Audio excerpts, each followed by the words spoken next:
نحمده ونصلي على رسوله الكريم أما بعد قال الله تعالى وما خلقت الجن والإنس إلا ليعبدون۔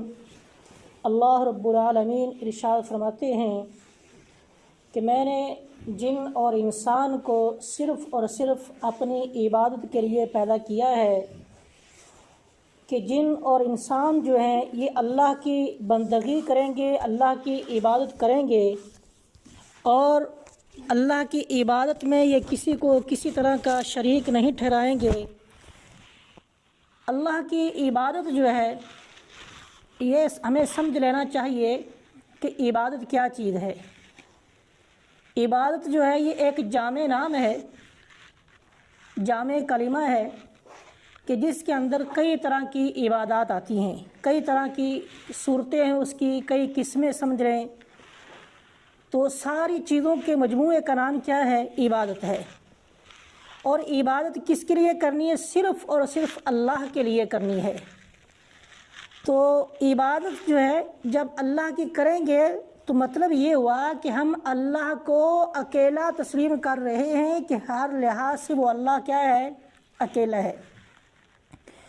اس اعتبار سے ہمیں یہ سمجھ لینا چاہیے جب اللہ اکیلے کی عبادت کریں گے تو مطلب یہ ہوا کہ اس انسان نے توحید کو اپنا لیا، اس انسان نے توحید کو اپنا لیا، یعنی توحید کا اقرار کر لیا۔ مطلب یہ ہوا کہ اللہ اکیلے کو تسلیم کر لیا کہ اللہ ہی میرا عبادت یعنی معبود ہے، وہی عبادت کے مستحق ہے۔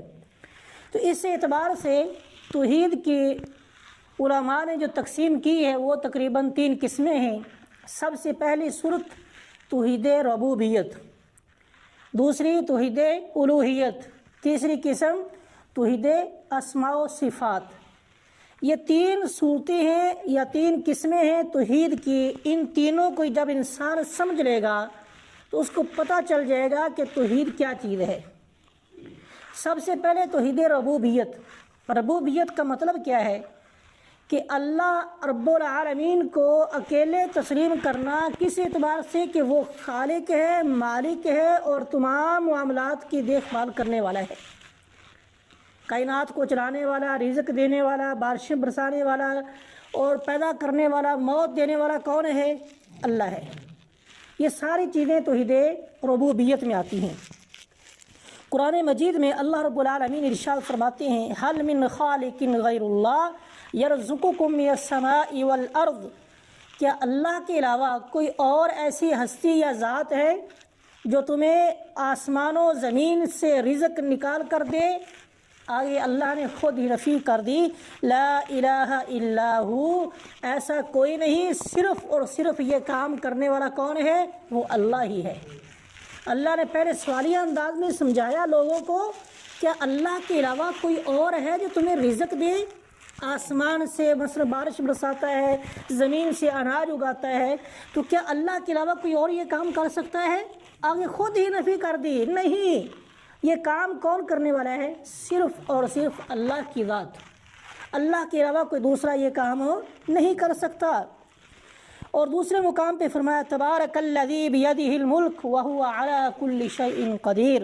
وہ بابرکت ذات ہے جس کے قبضہ قدرت میں ساری کی ساری بادشاہت ہے، جس کے ہاتھ میں ساری بادشاہت ہے اور وہ ہر چیز پہ کیا ہے؟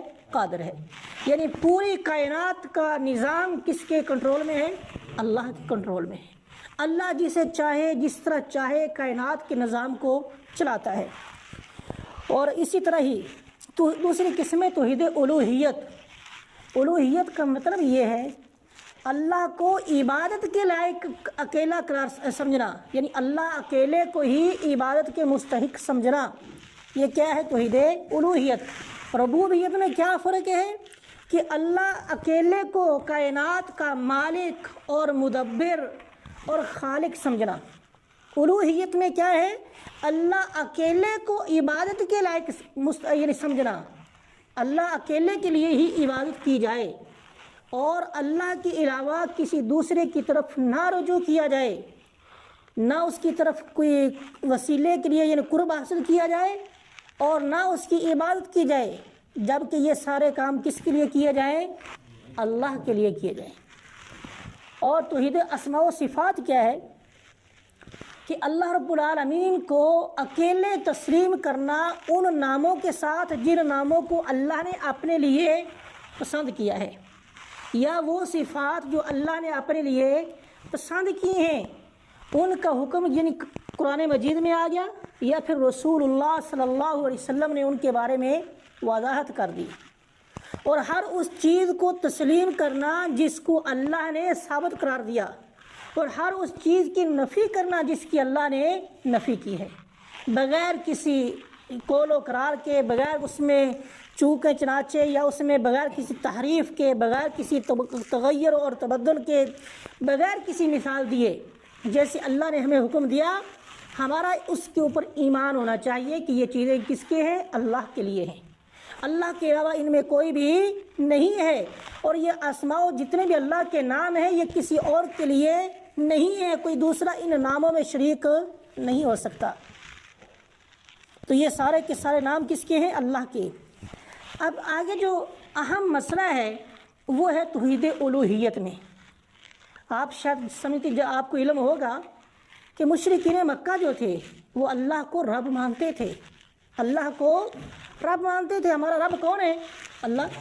جب ان سے سوال ہوتا، بارہا سوال کیا گیا کہ تمہیں رزق کون دے رہا ہے، اولاد کون دے رہا ہے، رزق کون دے رہا ہے، آسمان سے بارش کا پانی کون نازل کر رہا ہے، وہ کیا کہتے تھے؟ اللہ نازل کرتا ہے۔ آگے مسئلہ کس میں بنا؟ الوہیت میں۔ اللہ اکیلے کی وہ عبادت نہیں کرتے تھے، بلکہ وہ عبادت، جب عبادت کی باری آتی تو اپنے معبودوں کی طرف جاتے۔ کیوں؟ لیقربونا الی اللہ زلفیٰ، اس لیے کہ یہ جو ہمارے بت رکھے ہوئے ہیں بیت اللہ کے اندر، یہ ہمیں اللہ کے قریب کر دیتے ہیں۔ جیسے آج کل ہمارا مسلمان کہتا ہے جی وہ تو اللہ کے بڑے برگزیدہ بندے تھے، انہوں نے محنتیں کی ہوئی ہیں اور اللہ ان کی زیادہ سنتا ہے اور ہماری نہیں سنتا، نعوذ باللہ من ذالک۔ یہ اللہ کے اوپر ایک بہتان ہے۔ اللہ تو کہتا ہے نحن اقرب الیہ من حبل الورید، اس کی شاہ رگ سے بھی زیادہ اس کی کیا ہم قریب ہیں، اور پکارے تو صحیح، ہم اس کی پکار کو سنیں گے۔ یہ ایک عجیب فلسفہ ہمارے اندر آ گیا کہ اللہ جی ہماری سنتا نہیں ہے۔ تو یہی مشرکین کا نظریہ بھی تھا، کہتے ہیں جی ہم اللہ کے قریب ڈائریکٹ نہیں ہو سکتے، لہذا ہمیں درمیان میں کسی واسطے کی ضرورت ہے۔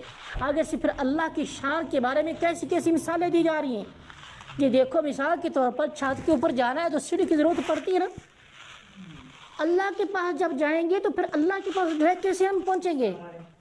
اور میرے بھائی اللہ رب العالمین کے لیے تمہاری دنیاوی مثالوں کی ضرورت نہیں ہے، اللہ اس کا محتاج نہیں ہے۔ ایک طرف ہم کہتے ہیں کہ اللہ تو سمیع ہے، سننے والا ہے، بصیر دیکھنے والا ہے، وہ ایک ایک چیز کو جانتا ہے، علیم بذات الصدور ہے، وہ ہمارے سینے کے راز کو جانتا ہے کہ سینے کے اندر انسان نے کیا کچھ چھپایا ہوا ہے۔ پھر ہم ساتھ یہ کہہ دیتے ہیں جی اللہ کو ڈائریکٹ تو ہم پکار نہیں سکتے اور درمیان میں واسطے کی ضرورت ہے۔ یہی مشرکین مکہ کا عقیدہ تھا، اور آج ہمارے مسلمان کا بھی یہی عقیدہ ہے۔ ہم میں اور ان میں کیا فرق رہ گیا؟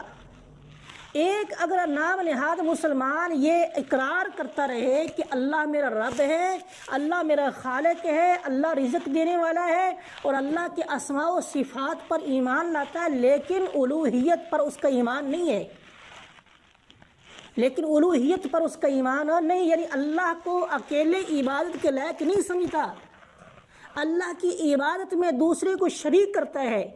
جب اگر کسی مسلمان کا یہ عقیدہ بن گیا تو پھر اس کا ایمان ختم ہو گیا، وہ دائرہ کفر میں چلا گیا ہے۔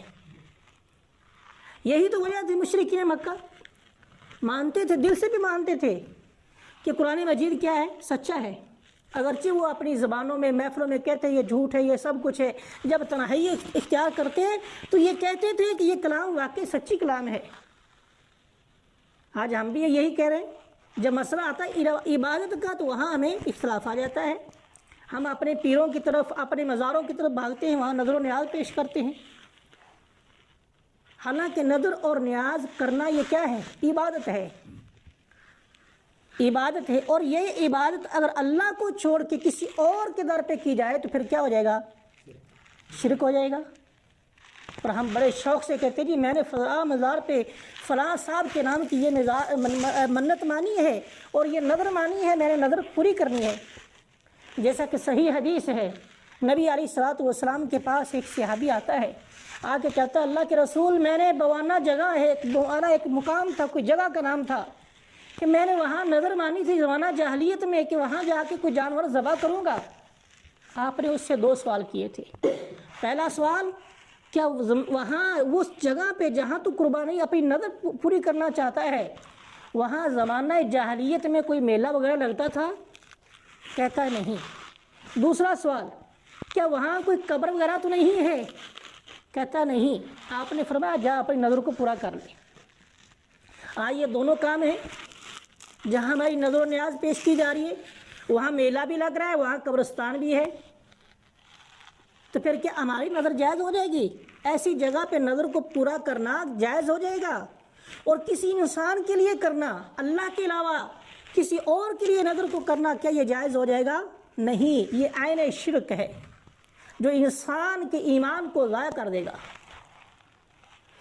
میرے بھائی، ہر وقت ہمیں اپنے ایمان کی فکر کرنی چاہیے کہ کیا میں نے جو اسلام تو لے آیا ہوں، اسلام لانے کے بعد جو میری ذمہ داری ہے وہ ہے ایمان لانا۔ کیا میرا ایمان جو ہے وہ مضبوط ہے یا محفوظ بھی ہے یا نہیں ہے؟ کہیں ایسا نہ ہو کسی نادانی کی بنا پہ اپنے ایمان کو ضائع کر بیٹھے۔ اس لیے کسی دھوکے میں آئے بغیر یہ اللہ پر انسان کا ایمان ہونا چاہیے۔ اللہ تعالیٰ ارشاد فرماتے ہیں اِنَّهُ مَن يُشْرِكْ بِاللَّهِ فَقَدْ حَرَّمَ اللَّهُ عَلَيْهِ الْجَنَّةَ وَمَأْوَاهُ النَّارُ وَمَا لِلظَّالِمِينَ مِنْ أَنصَارٍ۔ اللہ رب العالمین ارشاد فرماتے ہیں جس انسان نے اللہ کے ساتھ شرک کر دیا، جس انسان نے اللہ کے ساتھ شرک کر دیا، اس انسان کے اوپر اللہ نے جنت کو حرام کر دیا ہے۔ اس انسان کی جائے پناہ کون سی ہے؟ جہنم۔ جہنم کے اندر وہ انسان جائے گا اور ظالموں کے لیے کوئی مددگار بھی نہیں ہوگا۔ آج ہم بڑے بڑے دعوے کرتے ہیں جی بن مرشد مر گئے تو پھر وہ کہیں بھی نہیں جائے گا۔ وہاں جب جائیں گے قیامت کے روز اگر جس کا مرشد نہیں ہے تو وہ کدھر اس طرح وہ بہکا بہکا پھرے گا، اور میرے بھائی ادھر کوئی کسی کے کام نہیں آئے گا۔ قرآن مجید میں اللہ رب العالمین نے صاف اس چیز کا انکار کر دیا ہے کہ جب قیامت کا دن آئے گا کسی انسان کو کسی کی کوئی فکر نہیں ہوگی، حتیٰ کہ والدین کا کتنا عزیز رشتہ ہوتا ہے، والدین بھی اپنی اولاد کو بھول جائیں گے، بہن بھائی سے دور ہو جائے گا، بیوی خاوند بیوی سے دور ہو جائے گی، بیٹا والدین سے دور ہو جائے گا، یعنی ہر ایک انسان جو ہے وہ دوسرے سے علیحدہ علیحدہ ہو جائے گا۔ ہر ایک کو صرف اور صرف اپنی فکر ہوگی کہ مجھے نجات مل جائے۔ اور آج ہم کہتے ہیں جی ہم تو فلاں کے اس کے بیعت کر لی اور جنت میں چلے جائیں گے، یہ سراسر دھوکہ ہے، فراڈ ہے، ایسی کوئی بات نہیں ہے۔ اور دین اسلام کی جو بنیاد ہے وہ کیا ہے؟ توحید۔ اگر آپ کی بنیاد ہی کمزور ہے، آپ کی بنیاد کے اندر دراڑ پیدا ہو گئی ہے، تو پھر آگے اوپر کی عمارت وہ کیسے قائم رہ سکتی ہے؟ آپ کی عمارت دین کی جو بنیاد ہے وہ اصل کیا؟ اس کی بنیاد میں اصل چیز کیا ہے؟ توحید۔ اگر آپ اپنی اس توحید کے اندر کیا ہیں؟ متذبذب ہیں، آپ اپنی جو توحید ہے اس کے اندر خالص نہیں ہے، مخلصین لہ الدین نہیں ہے، تو پھر آپ آگے جو عبادت کرنے والے ہیں وہ کیسے صحیح ہو سکتی ہے؟ اس لیے سب سے پہلے اپنی توحید کو دیکھو، کیا میں اللہ کے اوپر جو ایمان لے کے آیا ہوں، اللہ کو واقعی میں اللہ کو اکیلا تسلیم کر رہا ہوں؟ اللہ کی عبادت میں کیا کسی اور کو میں شریک کر رہا ہوں یا نہیں؟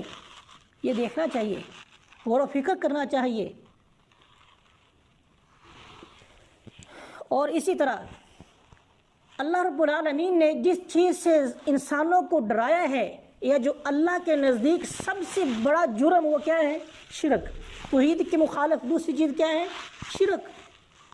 کہ جس چیز سے اللہ نے سب سے زیادہ انسانوں کو ڈرایا ہے وہ ہے شرک، اور جس چیز کے اوپر اللہ نے سب سے زیادہ انسانوں کو ترغیب دی وہ ہے توحید۔ اور توحید کے مخالف کیا ہے؟ اس کے الٹ کیا ہے؟ شرک۔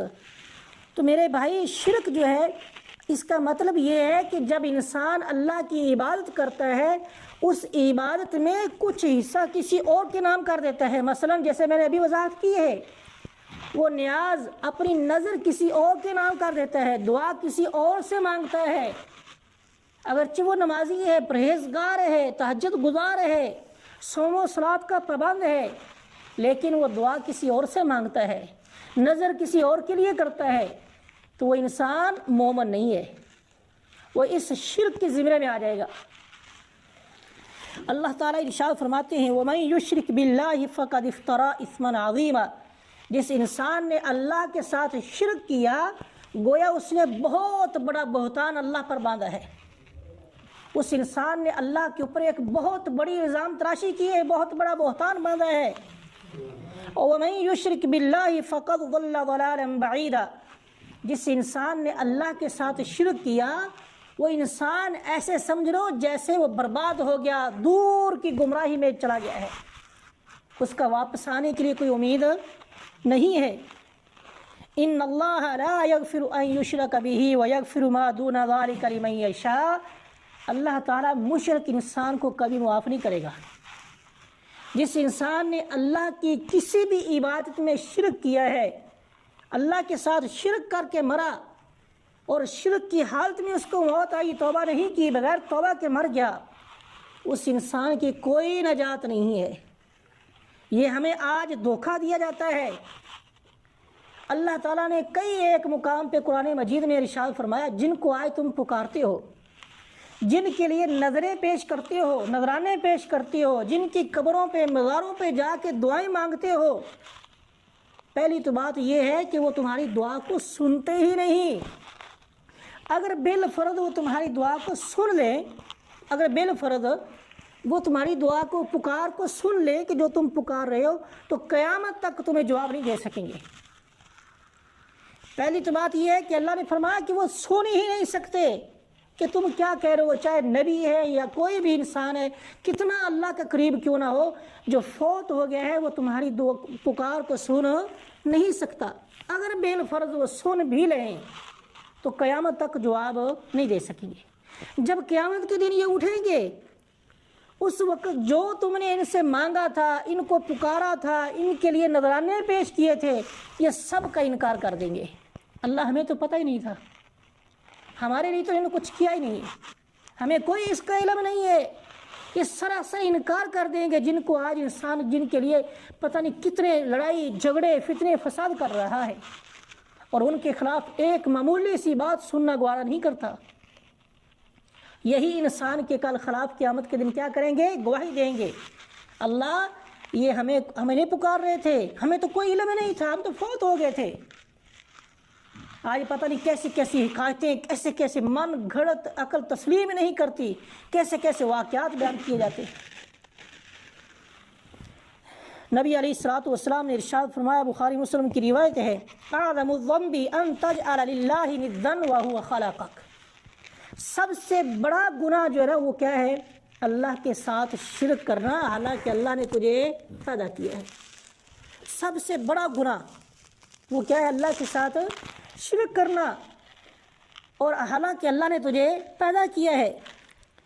اور دوسری روایت میں جابر رضی اللہ تعالیٰ عنہ بیان فرماتے ہیں، آپ صلی اللہ علیہ وسلم نے ارشاد فرمایا، من لقی اللہ لا یشرک بہ شیئا دخل الجنہ، جو انسان اس حالت میں فوت ہوا کہ اس نے شرک نہیں کیا اور مشرک نہیں مرا، ایمان کی حالت میں مرا ہے، وہ انسان جنت میں داخل ہوگا۔ جو انسان شرک پر مرے گا، اللہ کے پاس جب جائے گا تو شرک کی حالت میں جائے گا۔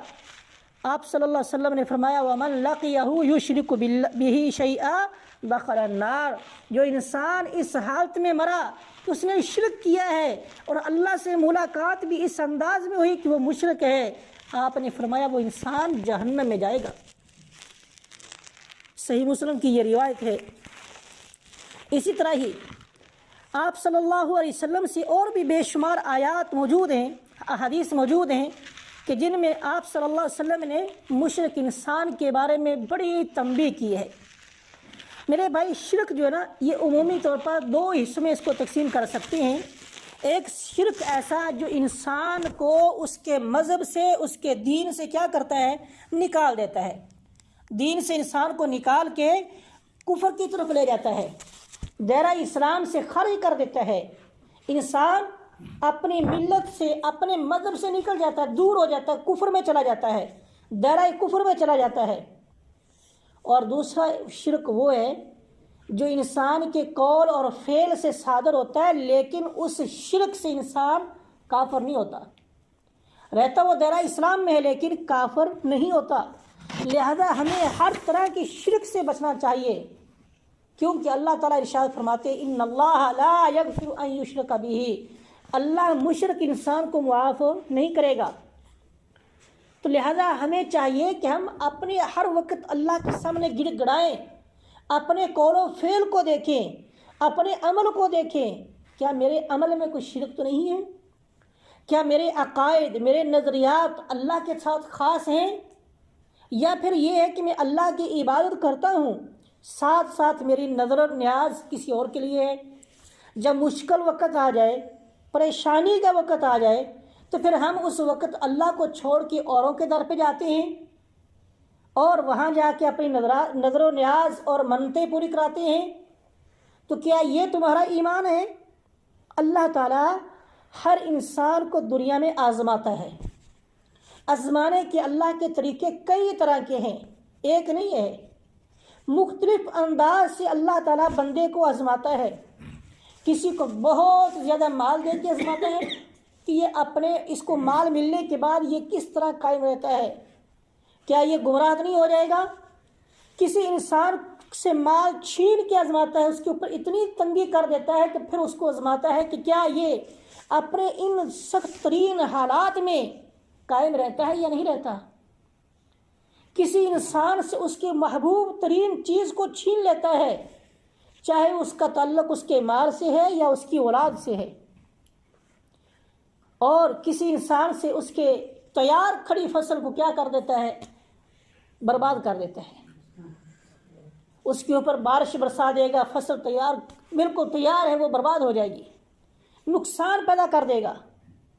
تو اللہ تعالیٰ مختلف انداز سے اپنے بندے کو کیا کرتا ہے؟ پرکھتا ہے، آزماتا ہے کہ میرے بندے کا ایمان کتنا ہے۔ آج ہماری صورتحال یہ بن چکی ہے، ہمیں تھوڑی سی تکلیف آ جائے، تھوڑا سا ہم صبر کریں گے، اور اگر اسی طرح سب سے بڑی جو انسان کے لیے پریشانی والی بات وہ اولاد، اگر کسی کو اولاد نہیں ہو رہی، اس کے ہاں بچہ پیدا نہیں ہو رہا، وہ کیا کرے گا؟ 2-4 مہینے انتظار کرے گا، زیادہ سے زیادہ 1 سال انتظار کرے گا۔ اللہ سے نہیں اس نے مانگا، اللہ کے سامنے نہیں گڑگڑایا، اب کیا کرتا ہے؟ لوگوں سے سنی سنائی باتوں پر عمل کرنا شروع کر دیتا ہے۔ لوگ کہتے ہیں جی فلاں کی مزار پہ گیا تھا، اس نے یہ نذرانہ پیش کیا، اس کو بچہ پیدا ہو گیا۔ میرے بھائی، اللہ تعالیٰ اگر کسی کو اولاد نہیں دے رہا تو اس میں اللہ کی حکمت ہے، اور ہو سکتا ہے کہ اگر وہ تمہاری اولاد ہو جائے تو تمہیں نقصان پہنچائے، تمہارے خلاف ہو جائے، تمہیں دنیا میں ذلیل کرے۔ اس لیے اللہ تعالیٰ حکمت کو بہتر جانتا ہے، اللہ کو پتہ ہے کہ اس بندے کو میں نے کیا دینا ہے، اس کو کیا نہیں دینا۔ اللہ تعالیٰ ہر چیز کو جانتا ہے، لیکن اس وقت ہمیں اپنے ایمان کو مضبوط کرنا چاہیے۔ لیکن آج ہماری صورتحال کیا ہے؟ ہمارا ایمان بالکل صفر ہے، ہم اپنے ایمان سے بالکل ختم ہو چکے ہیں۔ ہمیں پریشانی آتی ہے تو ہم کدھر جاتے ہیں؟ اوروں کے در پہ جاتے ہیں، اللہ کو چھوڑ دیتے ہیں۔ جو ہم بڑے بڑے دعوے کرتے ہیں ایمان کے، محبت کے، اسلام کے، وہ سب بھول جاتے ہیں۔ پھر ہم اوروں کی طرف جاتے ہیں، ان سے جا کے اپنی حاجات کے سوال کرتے ہیں۔ تو میرے بھائی، یہ سارا کے سارا کیا ہے؟ شرک ہے۔ رزق دینے والا اللہ ہے، اولاد دینے والا اللہ ہے۔ جب ہم یہ سب کچھ مانتے ہیں تو پھر اس کے باوجود ہم ادھر ادھر کیوں جاتے ہیں؟ میرے بھائی، یہ ایک مسلمان کے لیے لائق نہیں ہے کہ وہ اللہ پر بھی ایمان لائے، اللہ کی عبادت کرے، اس کا یقین اور نظریات یہ بھی ہیں کہ اللہ دیتا ہے، لیکن ساتھ ساتھ یہ بھی ہے کہ اللہ کے علاوہ فلاں مزار پہ، فلاں قبر والے کے پاس جائیں تو یہ بھی ملتا ہے۔ تو پھر اس وقت ہمیں اپنے ایمان کے بارے میں سوچنا چاہیے کہ میرا ایمان ہے یا ختم ہو گیا ہے۔ اللہ تعالیٰ سے دعا ہے اللہ رب العالمین عقیدہ توحید عطا فرمائے۔ اور ہمارا خاتمہ بالایمان کرے۔ آخر دعوانا الحمدللہ رب العالمین۔